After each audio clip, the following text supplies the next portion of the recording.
আসসালামু আলাইকুম রহমতুল্লাহ। সুপ্রিয় দর্শক মণ্ডলী, দোয়ায়ে কুনুতে রয়েছে গুরুত্বপূর্ণ আবেদন। অনেক অর্থ সমৃদ্ধ একটি শব্দ কুনুত। এই শব্দ দ্বারা নীরবতা, সালাত ও ইবাদত ইত্যাদি বোঝায়। এখানে উদ্দেশ্য হলো নামাজে দাঁড়ানো অবস্থায় আল্লাহর কাছে দোয়া করা। মানুষ যখন বিপদ ও মুসিবতে পড়ে তখনই এই দোয়া করে থাকে। ভিতরের নামাজের তৃতীয় রাকাতে সূরা ফাতিহা পড়ে অন্য সূরা মেলানোর পর তাকবীরের মাধ্যমে এই দোয়া পড়তে হয়। তাই হলো দোয়ায়ে কুনুত। এই দোয়ার মধ্যে রয়েছে আল্লাহর কাছে অনেক গুরুত্বপূর্ণ আবেদন, অথচ এই দোয়াটি অনেক মানুষই জানে না, যা অনেক ফজিলতপূর্ণ দোয়া। দোয়ায়ে কুনুত এখানে তুলে ধরা হলো।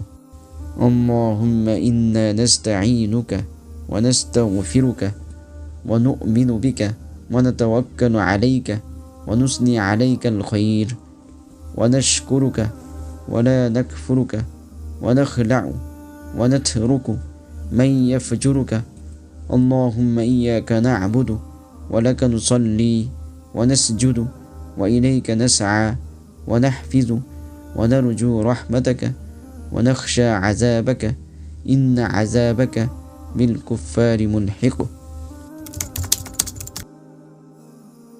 اللهم إنا نستعينك ونستغفرك ونؤمن بك ونتوكل عليك ونثني عليك الخير ونشكرك ولا نكفرك ونخلع ونترك من يفجرك اللهم إياك نعبد ولك نصلي ونسجد وإليك نسعى ونحفظ ونرجو رحمتك ونخشى عذابك إن عذابك بالكفار ملحق।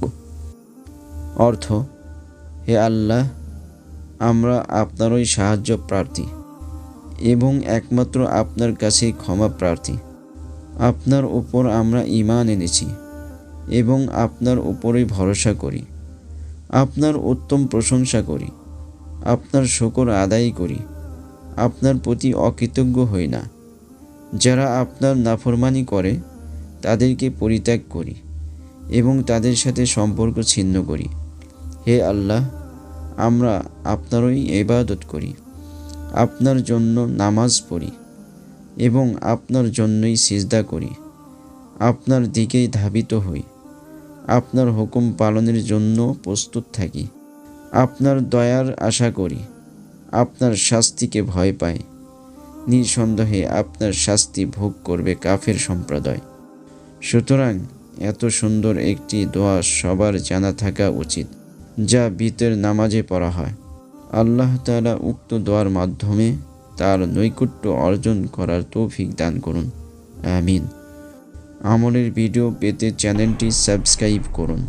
ভিডিওটি ভালো লাগলে শেয়ার করুন, নিজে জানুন এবং অন্যকে জানার সুযোগ করে দিন। ভিডিওতে লাইক দিতে ভুলবেন না। জাযাকাল্লাহ।